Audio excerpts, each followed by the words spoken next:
এই দেশের আলেমদের ভিতরে ঐক্য তৈরি করার জন্য, হেফাজতকে ভাঙার জন্য, উলামায়ে কেরামের শক্তিকে দুর্বল করার জন্য, নবীর ওয়ারিস দাবি করে, আলেম দাবি করে যারা চক্রান্ত ষড়যন্ত্র করেছে তাদের শাস্তি বাংলার জমিনে করতেই হবে, করতেই হবে।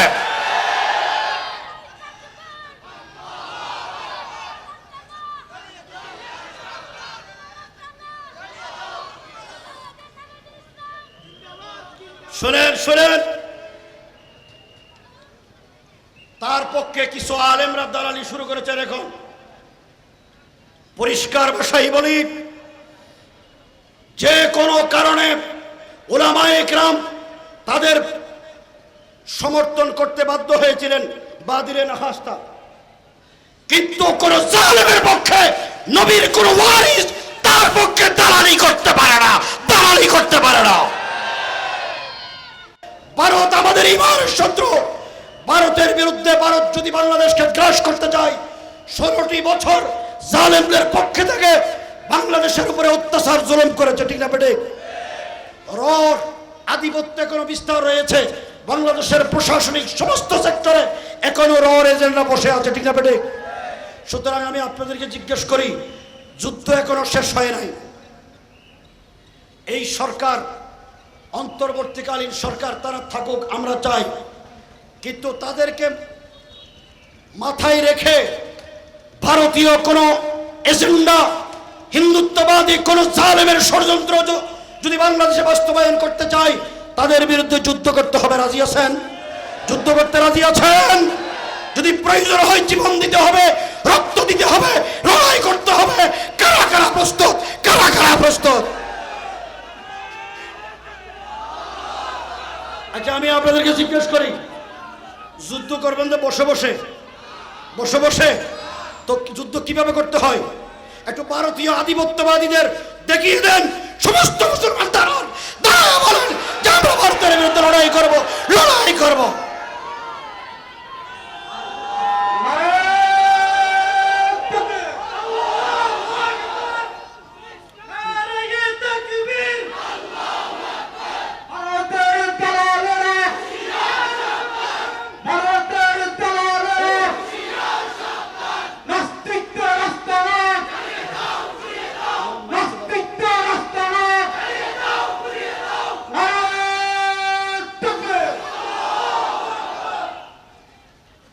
শুনেন, ভারতকে হুঁশিয়ার করে দিয়ে বলতে চাই, বেশি বাড়াবাড়ি করিও না। ইকবাল বলেছেন, চীনো আরব হামারা, হিন্দুস্তান হামারা, মুসলিম হে হাম ওতন হে সারা জাহাঁ হামারা। হিন্দুস্তান কাদের? আরে জোরে করে বল, হিন্দুস্তান কাদের? 800 বছর আমরা দিল্লি শাসন করেছি। ভারত যদি বেশি বাড়াবাড়ি করে, মুসলমানদের বিরুদ্ধে যদি লড়াই করতে চাই, পরিষ্কার ভাষায় বলতে চাই, ভারতের সাথে কিছু অংশ কিন্তু আফগানিস্তানের সীমানা আছে। কার সীমানা? কাশ্মীর আছে, পাকিস্তান আছে, ইরান আছে, বাংলাদেশ আছে। ভারত বেশি বাড়াবাড়ি করলে চাইনাই জায়গা পাবে না, তাদেরকে পানিতে ডুবে মরতে হবে, ঠিক আছে? সুতরাং মুসলমানদের ভয় করার কোনো কারণ নাই। ভারতীয় কোন দালাল যদি সাতকানিয়ার মাটিতে নতুন ভাবে গজাইতে চায়, আমি আপনাদেরকে বলি, তাদের 20 দাঁত ভেঙে দিতে হবে। রাজি আছেন? 20 দাঁত ভেঙে দিতে হবে। 16 বছর অত্যাচার জুলুম সহ্য করেছি একজন আলেমের নামে, যে এই দেশের উলামায়ে কেরামের, নবীর ওয়ারিসদের গায়ে কলঙ্কের কালিমা লেপন করেছে, তাদের নেতৃত্বে দেশে চলবে না, চলবে না, চলবে না।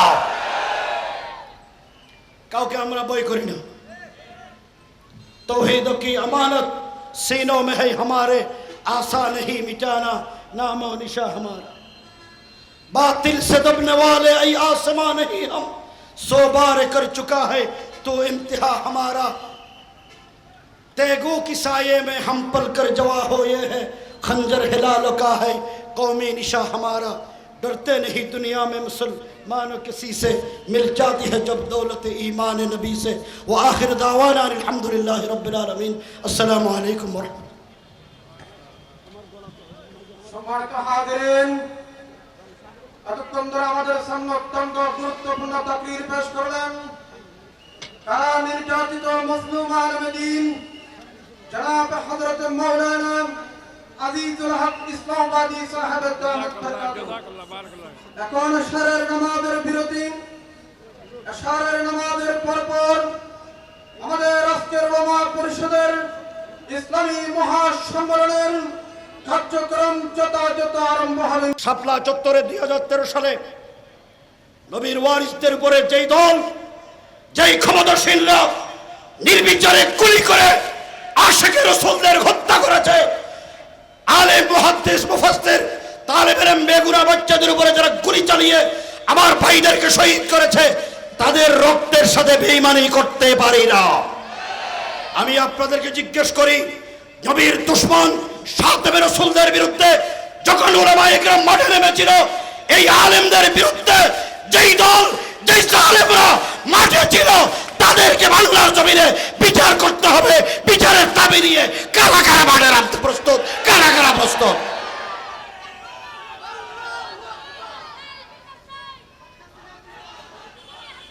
কথা পরিষ্কার শুনেন।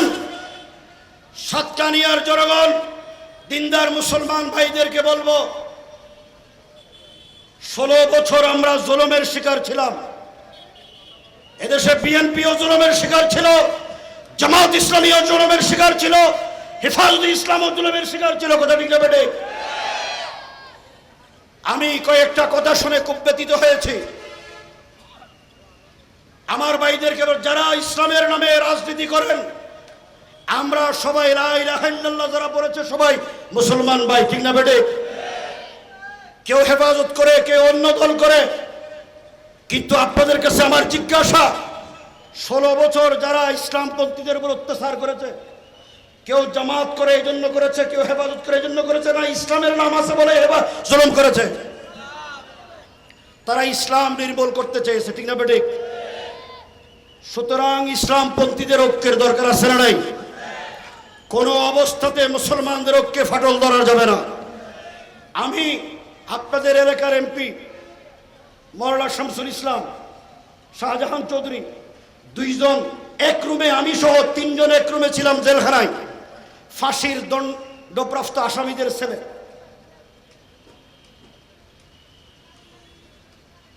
কোনো অবস্থাতে কেউ হেফাজতের বিরুদ্ধে যাবেন, হেফাজতরা অন্যদের বিরুদ্ধে যাবে, আমি এটা চাই না। আপনারা চান? কারা কারা চান না? সকল কালিমাগো মুসলমানের ঐক্য চান কিনা? যদি ঐক্য চান, এই দেশে 16 বছর জুলুমের শিকার ছিলাম, কোন জালেম যেন নতুন ভাবে বাংলাদেশের ক্ষমতায় আসতে না পারে, এই জন্য আমাদেরকে সীসাডালা প্রাচীরের ন্যায় ঐক্যবদ্ধ থাকতে হবে। রাজি আছেন? রাজি আছেন?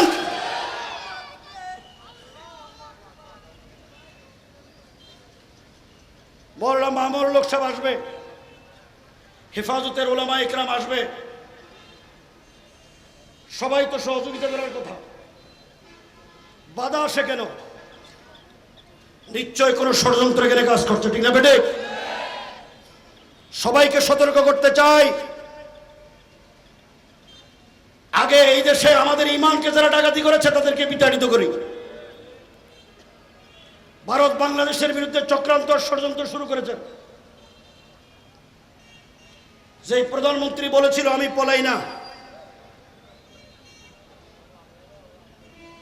পলাইছে না? আছে এমন পলাইছে, নিজের পরনের কাপড়টা ছাড়া কিছু নিয়েও যেতে পারেনি, ঠিক না বেটি? তার দলের নেতারা বলছিল কয় খেলা হবে,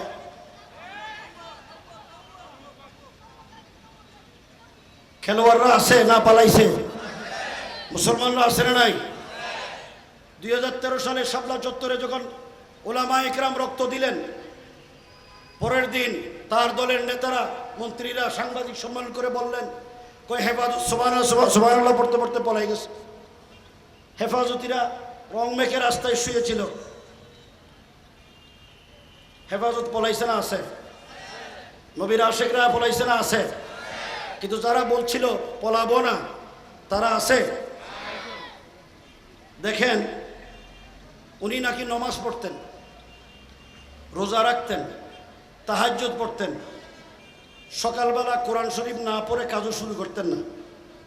এখন আমার কথা হলো, উনি উজু করে করতেন না উজু ছাড়া পড়তেন? উজু ছাড়া যে পড়তেন এটার একটা দলিল আছে। কি দলিল? মানুষ নাফাক থেকে পাক হওয়ার জন্য কি করে? উজু বানাই, ঠিক নেই? একজন উজু করে পবিত্র ব্যক্তি কোনোদিন নাফাক ব্যক্তিকে বন্ধু বানায়? একজন ইমানদার ভাইকে খুঁজে। উনি যে উজু ছাড়া করতেন মানুষকে ধোঁকা দেওয়ার জন্য, তার দলিল হলো 5 তারিখ তিনি পলাইয়া গেছেন এক মালাউনের কাছে। আরে কথা কন না কেন? ওখানে বসে বসে বিলকি মারে। আজকে নাকি হরতাল ঘোষণা করছে, জানেননি আপনারা? 5 তারিখ আল্লাহ তাদের উপর এমনি নারাজ হয়। আল্লাহ নারাজ হওয়ার পিছনে কারণ আছে। ক্ষমতায় আসার পরে আল্লাহর আইনের বিরুদ্ধে আইন করা শুরু করলেন। একটা দুইটা নয়, আমি যদি বলি আজকে সারা রাত্র চলে যাবে, তবে একটা বলি, একটা না বললে হবে না। সেটা হলো, আল্লাহ মুসলিম জাতির পিতা বানাইলেন। কোরআন শরীফে আয়াত নাযিল করেছেন কারে? বড় করে কোন? আল্লাহ পাক বলেন, মিল্লাতা আবিকুম ইব্রাহিম হুয়া সাম্মাকুমুল মুসলিমিন। মুসলিম জাতির পিতা হলো ইব্রাহিম। এটা আমাদের বানানো না, আল্লাহর বানানো। আল্লাহ আইন করে দিয়েছেন কোরআন শরীফে। তিনি আইন করে তার বাবারে এই বিশাল মুসলিম ভূখণ্ডের জাতির বাবা বানাইলেন। আচ্ছা, আল্লাহর আইন মানা হলো না বিরোধিতা করা হলো? উনি আইন করে ক্ষান্ত হয় নাই। বাংলাদেশে তার বাবার নামে মূর্তি স্থাপন করলেন, জাতির বাবার মূর্তি, ঠিক নেই? একটা দুটা নয়, 10,000 মূর্তি। রাষ্ট্রের 4,500 কোটি টাকা খরচ করেছেন। এই 4,500 কোটি টাকার ভিতরে আমরা যারা ঈমানদার, আমাদের পকেটের ট্যাক্সের পয়সা আছে না নাই? তিনি আইন করলেন তার বাবারে জাতির বাবা বানাবেন। আল্লাহর ইচ্ছা হলো তিনি জাতির বাবা না জুতার বাবা হবেন। দলিল দিবনি?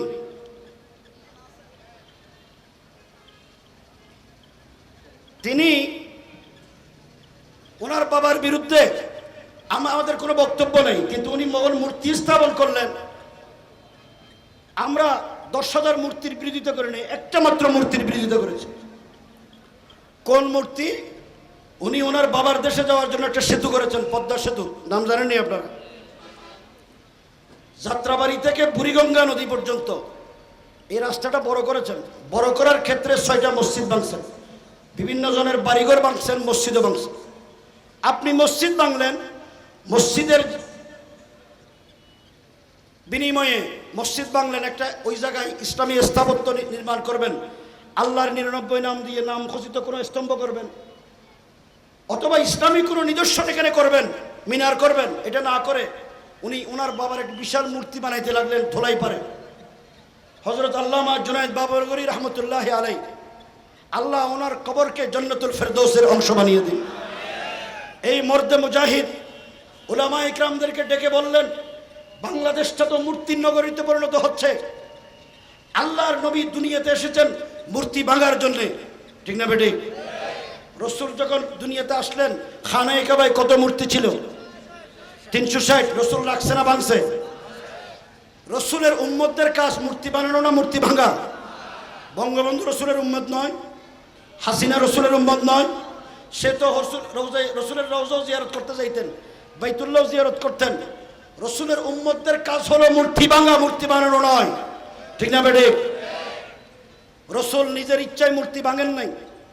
তিরমিজি শরীফের হাদিস, রসুল বলেন, قال النبي عليه الصلاة والسلام إن الله بعثني رحمة للعالمين وأمرني ربي عز وجل بمحك المعازف والمزامير والصلب والأوثان। রসুল বলেন, আমাকে ওয়ামারনি রব্বি আজ্জা ওয়াজাল, আল্লাহ আমাকে হুকুম করেছেন, নির্দেশ দিয়েছেন মূর্তি ভাঙার জন্য। রসুলকে যদি আল্লাহ মূর্তি ভাঙার নির্দেশ দেন, রসুলের উম্মতদের জন্য মূর্তি বানানোর কোনো হুকুম আছে? জোর করে গণ আছে? তো বাংলাদেশে 10,000 মূর্তি স্থাপন করলেন। আল্লাহর ইচ্ছা হলো একটা মূর্তিও রাখবে না, ঠিক নেই? আমরা একটা মূর্তির বিরোধিতা করার কারণে এই মৌলানা মামুনুল হক সাহেব এখানে আসবেন। আমাদের কোনো অপরাধ নাই। 2021 সালে মার্চ মাসে আমাদের বাংলাদেশের হেফাজতে ইসলামের 2100 আলেমদেরকে নেতৃবৃন্দকে বাছাই করে তারা জেলে দিয়েছেন। বিরোধিতা করা আমাদেরকে জেলে দেওয়ার কারণ একটাই, আমরা এই জালিম ফ্যাসিস্ট নব্য লেডি ফেরাউন হাসিনার বাবার মূর্তির বিরোধিতা করেছে। এই মূর্তির বিরোধিতা করার কারণে 2100 আলেমদেরকে তারা জেলে দিলেন। আমরা জেলে গেলাম। আমি 2 বছর জেলে ছিলাম। মৌলানা মামুনুল হক সাহেব 3 বছর জেলে ছিলেন। হে মুসলমান ভাই ও বন্ধুগণ, আলেমদের সাথে জেলে কি আচরণ করা হলো শুনে আশ্চর্য হবেন। এই দেশের বহু আলেমের হাতের 10 আঙ্গুলের নখ, পায়ের 10 আঙ্গুলের নখ একটাও রাখে নাই, ফ্লাশ দিয়ে টেনে টেনে তুলে ফেলেছে। আলেমদেরকে লাঠি দিয়ে নির্দয়ভাবে পিটানো হয়েছে, ইলেকট্রিক শক দেওয়া হয়েছে। বহু আলেম সেন্সলেস হয়ে গিয়েছিলেন, বেহুশ হয়ে গিয়েছিলেন। রিমান্ড নির্যাতন করা হয়েছে। এরপরে আলেমদেরকে মৃত্যুদণ্ডের ফাঁসির আসামি ছেলে রাখা হয়েছে। শাহজাহান চৌধুরী একজন সাবেক বিরোধী দলীয় হুইপ, পার্লামেন্টের মেম্বার, শামসুল ইসলাম সাহেব একজন পার্লামেন্টের মেম্বার, তারা 2 জনকেও একই সাথে আমাদের সাথে ফাঁসির ছেলে রাখা হয়েছে। দুনিয়ার আলো বাতাস দেখার সুযোগ হয় নাই। আমাকে 7 মাস 24 ঘন্টা লক আপ করে রাখা হয়েছে। দুনিয়ার কোনো আলো বাতাস দেখি নাই। এই কনকনে শীতের ভিতরে কোনো গরম কাপড় চোপড় আমাদেরকে ভিতরে ঢুকাইতে দেয় নাই। নিজেদের ছেলে মেয়ে মা বাবার সাথে সাক্ষাৎ করতে দেয় নাই 2 বছর, 2.5 বছর, 3 বছর। বলেন এই জুলুমের কি শেষ পরিণতি হয় না? যুবকদেরকে বলি, যারা আগামী দিনে নেতৃত্ব দিবে, তোমাদেরকে বলি, রাসূল বলেন মান আদালি ওয়ালিয়ান ফাকাদ আযমতুহু বিল হারব। যারা নবীর ওয়ারিস উলামায়ে কিরাম, আল্লাহর বন্ধুদের সাথে যারা দুশমনী করবে, শত্রুতামি পোষণ করবে, তাদেরকে তিরস্কার করবে, তাদের উপর জুলুম করবে, আল্লাহ পাক তাদের বিরুদ্ধে যুদ্ধ ঘোষণা করেন। তো আল্লাহ যদি যুদ্ধ ঘোষণা করে, আল্লাহর যুদ্ধ থেকে বাঁচানোর ক্ষমতা দুনিয়ার পৃথিবীর কোন শক্তির আছে? এই জালেমদের উপরে আল্লাহ যুদ্ধ ঘোষণা করেছেন। তারা তো ক্ষমতায় এসেছিলেন ভীষণ 41 বছর থাকবেন, কিন্তু 41 বছরের আগে আরো 17 বছর বাকি। এর আগেই আল্লাহ পাক তাদেরকে বোল্ড আউট করে দিয়েছেন। ঠিক না বেটি? এদেশের মুসলমান ওলামায়ে কেরাম আজান শেষ হোক, এদেরকে বলেন বাইরের মাইক বন্ধ করে দেন, বাইরের গুলো বন্ধ করে দেন, এগুলো চালু। আপনারা কি আমার কথা শুনেন? নামাজের বিরতি দেওয়া হবে, বাইরের মাইক বন্ধ, শুনেন, কেউ লড়াচড়া করবেন না। আল্লাহ রাব্বুল আলামিন যদি ধরেন কোনদিন ছাড় দেন না। হাদিস শরীফে আছে লাম ইউফলিতু, আল্লাহ ছেড়ে দেন না। আল্লাহ এই জালেমদেরকে এমনি ধরে নাই, এমন ধরা ধরছেন আজকে বাড়ি সালাম দিয়েও তাদেরকে খুঁজে পাওয়া যাচ্ছে না। ঠিক না বেটি? গেল কই? এরপরে উলামায়ে ইকরামদের উপর অত্যাচার জুলুম তারা শেষ করে নাই। এমন অত্যাচার জুলুম করেছে যার কোনো সীমা নাই। ঠিক কিনা? আমি তো বলি ব্রিটিশ বেনিয়া গোষ্ঠী এরকম অত্যাচার করে নাই যে অত্যাচার এই আওয়ামী জালিম ফ্যাসিস্ট আলেমদের উপরে করেছে। ঠিক না বেটে? এরপরে তিনি তো বলাবেন না তার বাবারে বানালেন জাতির বাবা। তো আল্লাহ ইব্রাহিমকে বানালেন মুসলিম জাতির বাবা, তিনি এই মুসলিম ভূখণ্ডে মুসলমানদের জাতির বাবা বানালেন তার বাবারে। তো আল্লাহর আইনকে মানা হলো না বিরোধিতা করা হলো? আল্লাহ কি সহ্য করবেন? সহ্য করেন নাই। আমরা একটা মাত্র মূর্তির বিরোধিতা করার কারণে আমাদেরকে জেলে দেওয়া হলো। আমরা জেলে গেলাম। আমরা তো জানি না আল্লাহর ফয়সালা কি। আমরা কি জানি? জেল থেকে বের হওয়ার পর 5ই আগস্ট যখন দেশ নতুনভাবে স্বাধীন হইল, সেনা প্রধান এদেশের আলেমদেরকে, রাজনৈতিক নেতৃবৃন্দকে ডাকলেন। সেনা প্রধান যখন ডাকলেন, হেফাজতে ইসলামের পক্ষ থেকে হযরত মাওলানা মামুনুল হক, আমি এবং মুফতি মনির হোসেন কাসেমি, আমরা 3 জন সেনা সদর দপ্তরে গেলাম 5 তারিখ দুপুরবেলা। সেনা সদর দপ্তরে আলাপ আলোচনা করার শেষ করে আমরা যখন বঙ্গভবনে যাই, আমাদের গাড়ি ফার্ম গেটের আগে বিজয় সরণিতে আসার পরে দেখি বিশাল এক মূর্তি। পিছন থেকে দেখা যাচ্ছে এটা কার মূর্তি। গাড়ি যখন কাছে আসলো দেখলাম এটা অন্য কারো মূর্তি নয়, এটা হলো জাতির বাবার মূর্তি। গাড়ি আরো কাছে আসার পরে দেখি যে মাশাআল্লাহ জাতির বাবার শরীর 100 ফুটের কাছাকাছি, গর্দান বেশি মোটা, বড় বড় আশ্চর্যের বিষয় এই জাতির বাবার গলায় এত বড় বড় মোটা মোটা রশি বেঁধে রাখছে। কিছু যুবক ডান দিকে টানে, কিছু যুবক বাম দিকে টানে। গাড়ি যখন আরো কাছে আসলো দাঁড়িয়ে দেখলাম 8-10 জন যুবক বড় বড় হাতুড়ি দিয়ে জাতির বাবারে ফিটানো শুরু করছে। 2-3 মিনিট পর দেখি এক ছোট্ট ছেলে 7-8 বছরের শিশু জাতির বাবার মাথার উপর উঠছে, উঠার পরে ল্যাংটা হয়ে টপ টপ পেশাব করা শুরু করছে। আরো আশ্চর্যের বিষয় 5-7 মিনিট পর 10-15-20 জনের এক যুবক বিশাল এক জুতার মালা এনে জাতির বাবার গলায় পরাই দিছে। ইজ্জত না বেইজ্জত? জোর করে কোন ইজ্জত না বেইজ্জত? কে করলো? আল্লাহ বলেন কুলিল্লাহুম্মা মালিকাল মুলক তুতিল মুলকা মান তাশা ওয়া তানজিউল মুলকা মিম্মান তাশা ওয়া তুইজ্জু মান তাশা ওয়া তুযিল্লু মান তাশা বিয়াদিকাল খায়র ইন্নাকা আলা কুল্লি শাইইন কাদির। ইজ্জত দেনে ওয়ালা কে? বেইজ্জত করনে ওয়ালা কে? ক্ষমতা দিল কে? আকল বুদ্ধি জ্ঞান বিবেক দিল কে? আল্লাহর দেয়া জ্ঞান, আল্লাহর দেয়া বুদ্ধি, আল্লাহর দেওয়া বিবেক দিয়ে আল্লাহর দেওয়া ক্ষমতা পাওয়ার পর কেউ যদি দুনিয়াতে জুলুম করে আল্লাহ এই জালেমদেরকে দুনিয়াতেও বিচার করেন, মরার পরও বিচার করেন, মূর্তি বানাইলে মূর্তিরও বিচার করেন। ঠিক না বেটি? তো আল্লাহ যে জুতার বাবা বানান বিশ্বাস হয়নি। দেখলাম বাংলাদেশে কোনো মূর্তি নাই, এ জাতির বাবার মূর্তি বাংলাদেশে নাই হয়ে গেছে। ঠিক না বেটি? যে কয়টা ছিল কয়েকদিন আগে 32 নম্বর থেকে শুরু করে সারা দেশের সমস্ত মূর্তি শেষ। ঠিক না বেটি? বিচার কার? এখন উনি 12তে গিয়ে বসে আছেন, ওখান থেকে বসে বসে আমাদেরকে বিলকি মারে, ধমক দে। আমি আপনাদেরকে জিজ্ঞেস করি মুসলমানরা কি কোনো মালাওয়ানকে ভয় করে? একটা কথা বলতে চাই, আলেমরাও অনেকে মনে করে আমাদের শক্তি নাই, আমরা দুর্বল। আমাদের 3 দিকে ভারত, একদিকে হলো বঙ্গোপসাগর, ফাইনাল মাফার আমরা যাব কোথায়? উলামায়ে ইকরাম, রাজনৈতিক নেতৃবৃন্দ সবাইকে বলি, হযরত মুসা আলাইহিস সালাতু ওয়াস সালাম যখন ফেরাউনের অত্যাচারে অতিষ্ঠ হয়ে কওমদেরকে নিয়ে চলে যাচ্ছেন, নদীর পারে যাওয়ার পরে মুসা আলাইহিস সালামের কওমরা বলছিল, হে মুসা, সামনে হলো নদী, পিছনে হলো ফেরাউনের বাহিনী, আমরা যদি নদীতে ঝাঁপ দিই তাহলে পানি আমাদেরকে ডুবাইয়ে মারবে, পিছনে যদি যাই ফেরাউনের বাহিনী আমাদেরকে গুলি করে মারবে। ফাইনাল মাফার কোথায় যাব? ইন্না লামুদরাকুন, আমরা তো ধরা খাইছি। হযরত মুসা আলাইহিস সালাম বলে, তোমাদেরকে আমি ঈমান শিখাইলাম, হায়াত মওতের মালিক কে? সবাই বলেন হায়াত মওতের মালিক কে?